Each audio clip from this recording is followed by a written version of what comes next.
भर बाजारात कौटुंबिक हिंसाचार, पतीनेच केला पत्नीवर चाकूने वार।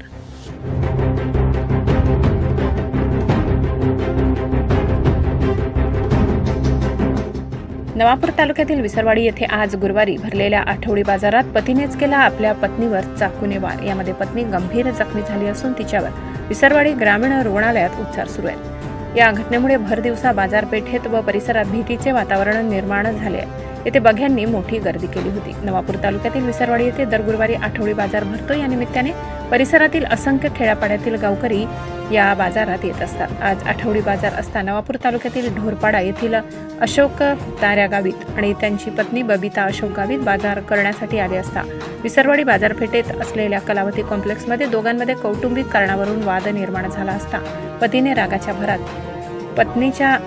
त्याच्याजवळ असलेला चाकू काढून पत्नीच्या छातीवर सपासप वार केले। पत्नी रक्ताच्या थारोड्यात खाली कोसळली। गर्दीने घटना बघताच विसरवाडी पोलिसांना फोन केला। घटनास्थळी सहाय्यक पोलीस निरीक्षक प्रकाश झोडगे, पोलीस उपनिरीक्षक किरण पाटील, अनिल राठोड, लिनेश पाडवी यांनी धाव घेऊन पतीला ताब्यात घेतले आणि जखमी पत्नीला उपचारासाठी ग्रामीण रुग्णालयात दाखल केले।